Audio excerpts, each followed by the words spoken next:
Mahindra Bolero presents the game changer उद्यमशील नेपालीको भरपर्दो साथी in association with Nobel bank सँगै अघि powered by citizen life insurance समृद्धि तपाईको साथ हाम्रो supported by CE Construction Private Limited since 1992 onlinecover.com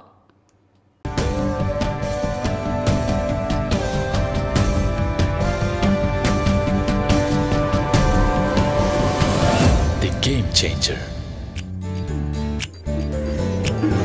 नमस्ते अनि स्वागत छ Mahindra Bolero presents the game changer in association with Nobel bank powered by citizen life insurance supported by CE construction.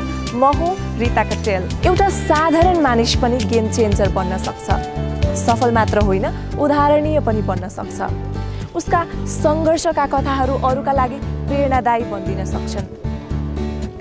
उसले भलै समाजले सोचे जस्तो प्रतिष्ठित काम रोजेन होला, अरूका लागि तुच्छ लाग्ने कामलाई आफ्नो पेसा बनायो होला।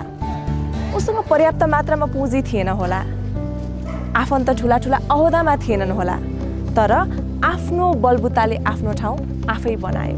करोडौँ कमाएन होला, तर उसको कमाईमा ऊ सन्तुष्ट छ।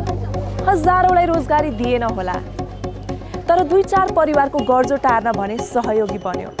आफ्नो सङ्घर्षका कथाले अरूलाई केही गर्न प्रेरणा दियो। यस्तै मानिसहरू गेम चेन्जरका प्रतिनिधि पात्र बन्नेछन्। हामी कुनै ठुला उद्योगी व्यापारीका कथा देखाउँदैनौँ, हामी देखाउँछौँ साधारण मानिसका असाधारण कथाहरू। The Game Changer. एकचोटि कल्पना गर्नुहोस् त, देशको परिस्थितिले तपाईँले आफ्नो हुँदा खाँदाको जागिर गुमाउनु पर्यो। तपाईँ मात्र होइन, तपाईँमा निर्भर तपाईँको परिवारको समेत छाक काटियो। आफू बाँच्न अनि परिवारलाई बचाउन केही न केही त गर्नै पर्यो। अनि विदेशिनु भयो।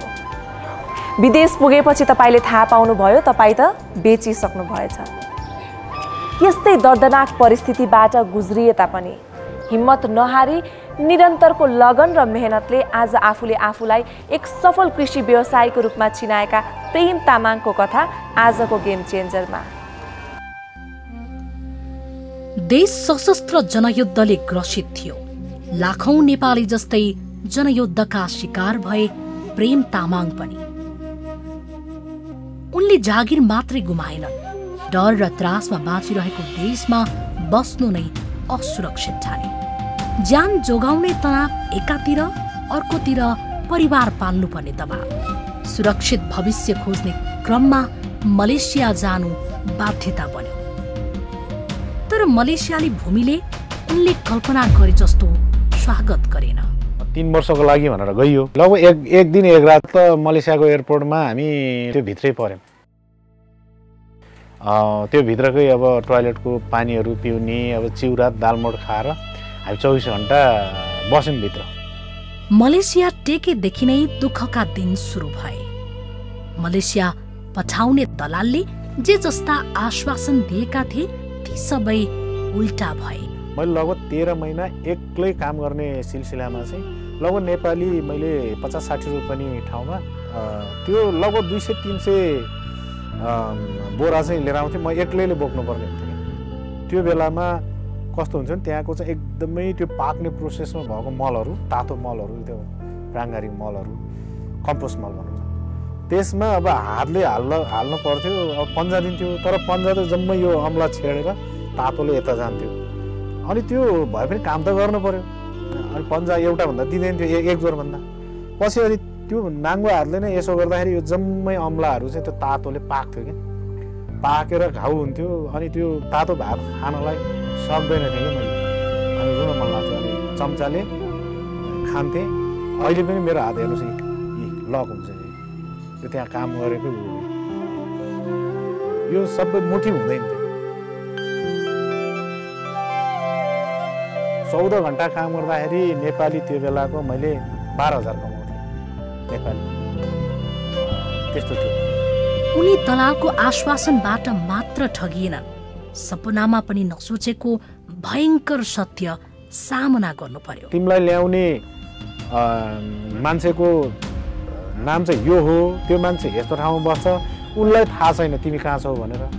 तिमी म शुद्ध तेस्रो ठाउँमा पर्यो, तर तिमीलाई बेच्या छ, थाहा छैन, मैले त किने हो भने उसले क्या। बल्ल मलाई चाहिँ महसुस भयो कि म बेचिएको रहेछु। म चाहिँ 21औं शताब्दीको दास रहेछु। म बेचेँ, कुनै शताब्दीमा चाहिँ त्यस्तो भएको भन्थ्यो, सायद त्यो जन्मको चाहिँ म अहिले फेरि भोगिरहेको होला कि जस्तो लाग्थ्यो कि। सुरक्षित र समृद्ध भविष्य कल्पिएर विदेशिएका प्रेमले झनै असुरक्षित महसुस गरे। त्यसपछि स्वदेश फर्कने निर्णय गरे। नेपाल आउँदाखेरि अब तपाईँको पुरै नगरौँ, अब अरू लाउरे भनेर आउँथे। म लाउरे चाहिँ त्यो फाटेको जुत्ता पोको पारेर फाटेको झोलामा साइडमा बोकेर आउँदाखेरि साथीले मलाई शिरदेखि पाउसम्म हेरेर मेरो श्रीमतीभन्दा बढी भयो, किन रोको तिमी भनेको। जस्तो अरू लाउरेहरूको परिकल्पना मैले तिमीलाई गरेको थिएँ, तिमी आउँदाखेरि जुन गेटअप र जुन उसमा आयो त्यो देखेर मलाई साह्रै दुःख लाग्यो। अब जान्छौ विदेश भनेर कुराहरू मैले भने, अब जस्तो दुःख परे पनि म अब विदेश जान्न।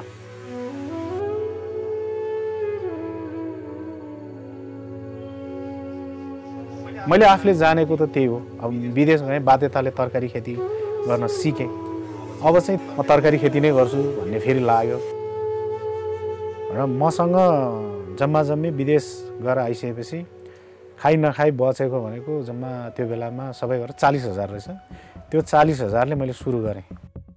घरमा चाहिँ बाँस थियो, बाँसले छाप्रो बनाएर लोकल प्लास्टिकहरू प्रयोग गरेर मैले आफ्नो तरिकाले यहाँ पनि खेती गरेँ।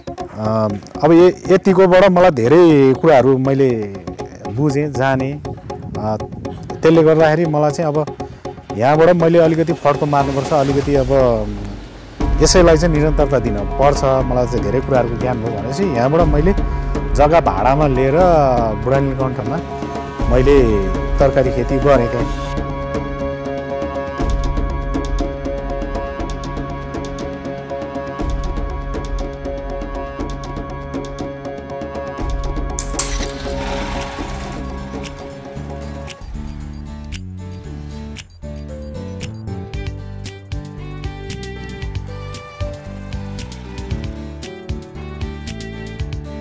मलाई चाहिँ नेपालमै कृषिमै म जसरी भए पनि इस्टाब्लिस भएरै छाड्छु भन्ने चाहिँ मेरो एउटा दृढ सङ्कल्प थियो। निजी रूपमा विभिन्न ठाउँमा गएर ट्रेनिङहरू लिएँ, जस्तो यो प्लान्ट साइन्स बारेमा, जस्तो बिरुवाहरू आफूले लगाएको बिरुवाको सिल स्वभावहरू कस्तो हुन्छ, यसलाई अब मलहरू दिँदाखेरि त्यसले कसरी ग्रहण गर्छ, त्यसको चाहिँ रङरूप कस्तो हो, के हो, कुन प्रजातिको हो, त्यसलाई कुन कुन बेला के खाद्य तत्त्व चाहिन्छ, कुन कुन बेला के विषादीहरू चलाउने हो भनेर सबै कुराहरूको ट्रेनिङ पनि मैले खोज्दै धेरैचोटि मैले प्राइभेट सेक्टरबाट लिएँ। तालिमले उत्पादनमा सहयोग गरेको थियो, तर बजारीकरणको अनुभव थिएन। आफ्नो उत्पादनले सोचे अनुसार बजार नपाएपछि उनी बजारीकरणका उपाय खोज्न थाले। उत्पादन मुस्किलले गरेँ, बजार कसरी गर्ने, बेच्ने कसरी भन्ने थियो। त्यो क्रममा मैले आफ्नो सामान आफैले बेच्नुपर्छ भनेर साइकलमा टोकरी बनाएर, फलामको टोकरी बनाएर झुन्डाएर, त्यो टोकरी नै थियो तपाईँको एउटै 37 केजीको, दुईवटा दायाँ बायाँ झुन्डाएर त्यो भित्र अझ तरकारी हालेर जाँदाखेरि पक्कै पनि गाह्रो। कसले लिँदेला, अब बनायो, त्योभन्दा अगाडि अर्डर गरेको छैन। हामीले सहज के सोच्थ्यौँ भने कालीमाटी भित्र गयो भने तरकारी बिग्छ भन्ने भएर सिधै गयौँ र कसलाई दिने, जहाँ सोधे पनि छैन, लिँदैनौँ हामी भन्ने खालको कुराहरू थियो। सीतापाइलाको ओह्रालो थियो होइन। अनि साइकलमा उताबाट बेलुकी पख मैले हेभी लोड थियो, 37 केजी त टोकरीकै भयो एउटाको, अनि त्यहाँ 28 किलो गोलभेडा थियो एउटामा। भनेपछि दुईतिर गर्दा 56 केजी त तरकारी नै भयो। 37 कति भयो त्यो बराबरको लोड।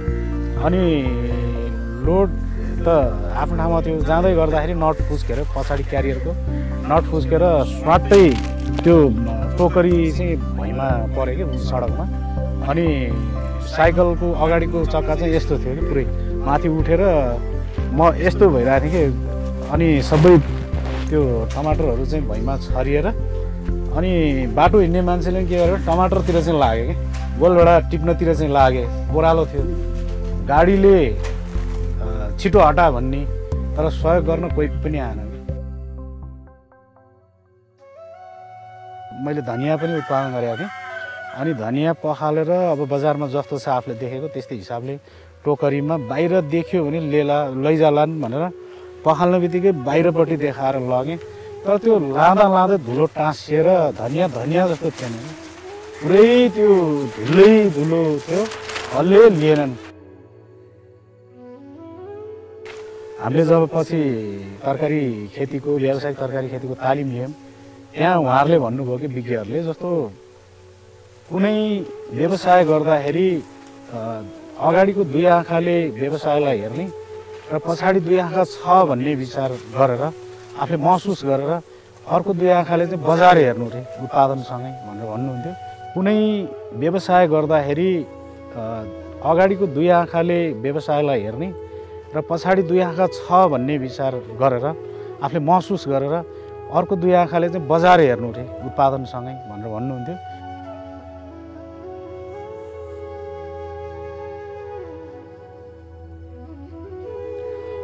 त्यसपछि चाहिँ मैले के गरेँ भने बिरुवा रोपेपछि म बजार जान्थेँ र आफू उपभोक्ता भएर यसको कति आफूले जे रोपेका छौँ त्यसको चाहिँ बजार भाउ के रहेछ भनेर बुझ्न गएँ अनि यसको कति भन्दै गएँ। अब तरकारी बजारभित्र कालीमाटीभित्र पनि गएँ बाहिर पनि हेरेँ अनि उत्पादन गर्नु अगाडि रोपेपछि तरकारीको बजार व्यवस्थापन चाहिँ एकदमै महत्त्वपूर्ण रहेछ भन्ने कुराहरू बुझेपछि म आफैले गएर मेरो चाहिँ यति समयमा यो कुराहरू निस्किँदैछ तपाईँहरूले चाहिँ लिइदिनुहुन्छ भनेर म पहिला अर्डर कन्फर्म गरेर आउँथेँ।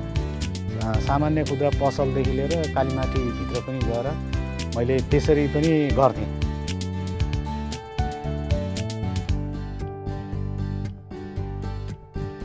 अनि त्यो चाहिँ धेरै नै त्यसले चाहिँ मलाई राहत महसुस भयो। अहिले उनले गरेको उत्पादन फल्नु अघि नै बिक्न थालेको छ। उनले फार्ममा 7 जनालाई रोजगार दिएका छन्। विभिन्न ठाउँमा कृषिमा सैद्धान्तिक ज्ञान लिएका विद्यार्थी उनको फार्ममा व्यवहारिक ज्ञान लिन आउँछन्। यहाँको शेड्युल अनुसारको के काम हुन्छ त्यो गतिविधिमा उहाँहरू प्रत्यक्ष सहभागी भएर उहाँहरूले धेरै कुराहरू सिकिरहनु भएको छ र उहाँहरूले जानेको कुराहरू पनि यहाँ चाहिँ कार्यान्वयन गरिरहनु भएको छ हामीलाई। अब हिजोको दिनमा मैले 30-40 हजार लगानी गर्दाखेरि मलाई के न गरेँ जस्तो लाग्थ्यो भने आज महिनामा नै म 50-60 हजार इन्कम मैले कमाइरहेको छु। व्यावसायिक तरकारी खेतीबाट भएको आम्दानीले उनले व्यवसाय विस्तार गर्दै लगेका छन्। 32 लाख जस्तो लगानी गरेँ मैले पसलको लागि। त्यसबाट मैले एक सिजनमा 47 लाखसम्म कमाएको छु। त्यसपछि साथीहरूले के भन्नुभयो भने अब एग्रो सप्लाईको लागि पनि अब यो मल बिउ विषादीहरू पनि सप्लाई गर्ने एउटा पसल भइदिए हुन्थ्यो भन्ने कुराहरू चाहिँ म आफै अघि सरेँ। त्यसको लागि चाहिने तालिमहरू लिएँ र अनि मैले लगभग 69 सालतिर मैले अनि त्यो पसल पनि सुरु गरेँ। मल बिउबिजन विषादी सप्लाईको पसल पनि सुरु गरेँ। अहिलेसम्म अब मैले चलाइरहेको छु। त्यसमा पनि अब राम्रै छ भनौँ न। राम्रो भन्नाले बुढानीकण्ठ एरियामा म आफूले अब अरू त्यस्तै खालको व्यवसाय अन्त कस्तो छ मैले भन्न सक्दिनँ। मेरो आफ्नोमा लगानी गरे अनुरूपको मेरो केही नभएको अहिले 15 देखि 30% चाहिँ मलाई मासिक रूपमा फाइदा भइरहेछ। मैले 2 वर्ष चाहिँ एग्रेसिभली अलिकति बढी नै लगानी गरेर ऋणहरू लिएर बढी लगानी गरेर पसल सञ्चालन गर्दा फार्मले भन्दा धेरै नै मलाई लाभ भएको थियो त्यसले चाहिँ।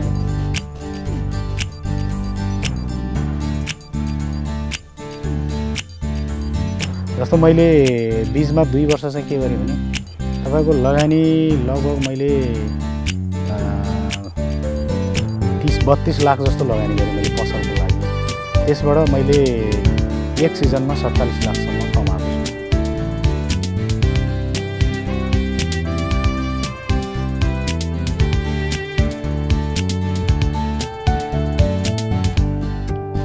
प्रेम तामाङ एउटा उदाहरण हो जो जनयुद्धको मारमा परे, विदेशमा ठगिए, बेचिए, स्वदेश फर्किएपछि पनि अनेक हन्डर सामना गरे, तर भाग्यलाई दोषी ठानेर मात्र कहिले बसेनन्। परिस्थितिलाई सराप्नु भन्दा मनस्थिति बलियो बनाउनु उचित ठाने अगाडि बढिरहे अहिले उनलाई सफलताले पछ्याउँदैछ। अब सफलताको सूत्र भनेर यही भन्न त सक्दिनँ। मेरो जीवनमा चाहिँ धेरै आरोह अवरोहहरू पार गरेँ मैले व्यावसायिक रूपमा पनि। मलाई भित्रैदेखि के हुन्छ भने यो केही पनि होइन, यसलाई समाधान गर्न सकिन्छ, नआत्तियो भन्ने खालको भित्रदेखि सन्देश आफैमा जागृत हुन्छ। त्यसले पनि ऊर्जा मिल्छ र अब म आफ्नो काममा निरन्तर अहिलेसम्म लागिरहेको छु, सफलता प्राप्त गरिरहेको छु। ठुलो सानो धेरै थोरै भन्ने आफ्नो ठाउँमा छ। मान्छेमा सन्तुष्टि नै ठुलो कुरा हो। मान्छेमा सन्तुष्टि भएन भने पनि कहिले पनि सफलता मिल्न सक्दैन जस्तो लाग्छ। म मेरो व्यवसायबाट जति जे मैले कर्म गरेको छु, कर्मअनुसारको मैले फल प्राप्ति गरेको छु, त्यसैमा म सन्तुष्टि छु। यो नै मेरो लागि सफलता जस्तो लाग्छ। जसले आफ्नो विगतलाई पाठशालामा बदल्न सक्छ त्यस व्यक्तिका लागि सफलता कठिन कुरा होइन। जसले जीवनका अप्ठ्यारामा भाग्यलाई सरापेर बस्नुभन्दा समाधानका उपायहरूतिर खोज्न लाग्छ त्यस व्यक्तिले जीवनमा कहिल्यै पछुताउनु पर्दैन। प्रेम तामाङको वास्तविक कथाले पनि यही नै भन्छ। अहिलेको लागि भने पालो भएको छ सर्ट कमर्सियल ब्रेकको। पूर्ण उपस्थित हुने नै छौँ। हेर्दै गर्नुहोला Himalaya television HD। The Game Changer.